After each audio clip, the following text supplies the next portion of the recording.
સંસ્કારી નગરી વડોદરામાં ગરવી ગુજરાતની અનોખી સોડમ પ્રસરાવતા વડોદરા વાઇબ્રન્ટ નવરાત્રિ ગરબાનું દ્વિતીય સંસ્કરણ ગુજરાતની કોયલડી બિરુદ પ્રાપ્ત કૈરવી બુચ વડોદરામાં રેલાવશે. મા શક્તિની આરાધનાના સુર વડોદરાના ખેલૈયાઓ માટે મા શક્તિની આરાધના નવીનતમ અને અભૂતપૂર્વ સાથે ગત વર્ષથી બીઆરજી એજ્યુકેશન ઇન્સ્ટિટ્યૂટ દ્વારા સનફાર્મા રોડ ખાતે વડોદરા વાઇબ્રન્ટ નવરાત્રિનું આયોજન કરવામાં આવ્યું છે. વડોદરા વાઇબ્રન્ટ નવરાત્રિ સામાજિક મૂલ્યો જેવા કે દિવ્યાંગ બાળકો માટે સાધન સહાય, ગરીબ બાળકો માટે શિક્ષણ, નારી સશક્તિકરણ સાથે વડોદરા ટ્રાફિક એજ્યુકેશન ટ્રસ્ટના ઉદ્દેશ્યને સાર્થક કરવા માટે પ્રેરક બળ પૂરું પાડી રહ્યું છે.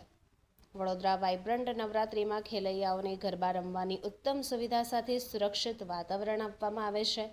યુવાઓમાં જાણીતી ગાયિકા કૈરવી બુચ સાથે ગરબાનો રંગ ગત વર્ષથી જામે છે, ત્યારે આ વર્ષે વડોદરા વાઇબ્રન્ટ નવરાત્રિ સાથે વડોદરાની જનતાને મા શક્તિની આરાધનાનો નવીનતમ અનુભવ મળવા જઈ રહ્યો છે.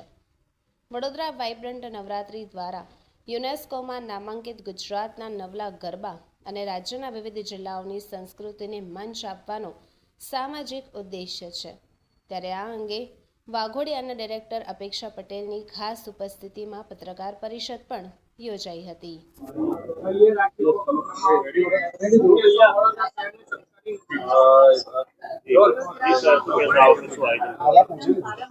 સમાજના અનેક એવા પ્રશ્નો, દિવ્યાંગ બાળકોનું ઘડતર, શિક્ષણ, આત્મનિર્ભરતા, નારી સંરક્ષણ, આવા તમામ પ્રશ્નોને વેગ મળી રહે.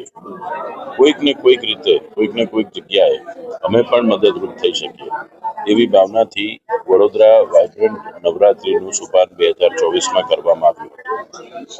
પ્રથમ વર્ષે જ 30,000થી પણ વધુ ખેલૈયાઓ આ ગરબામાં જોડાયા હતા અને વડોદરાવાસીઓએ ખૂબ પ્રેમપૂર્વક વડોદરા વાઇબ્રન્ટ નવરાત્રિના ગરબા સ્વીકાર્યા હતા. વીવીએન એક એવું માધ્યમ બની જશે કે જેનાથી મા અંબાની આરાધનાની સાથે સાથે આપણે સૌ આપણા સમાજ માટે, સોસાયટી માટે કંઈક કરી શકીશું. આ વર્ષે વીવીએન 2025 પણ વધુ અદ્ભુત રીતે, વધુ એનર્જેટિક, વધુ સારા ડેકોરેશન વ્યવસ્થાની સાથે વડોદરા શહેરમાં તેનું આયોજન થશે અને હું આપ સૌ મિત્રોના માધ્યમથી વડોદરા શહેરને, વડોદરાવાસીઓને એવી અપીલ કરું છું કે એક જ વર્ષમાં આ વિચાર જે એક વૃક્ષ બન્યું છે, વીવીએન એક પરિવાર બન્યો છે, એ પરિવારના આપ સૌ સભ્ય બનો અને આપણે સૌ ભેગા થઈ મા અંબાની આરાધના કરીએ અને સમાજ માટે કોઈ ને કોઈ કાર્ય રીતે, કોઈ ને કોઈ રીતે મદદ કરીએ. જય અંબે.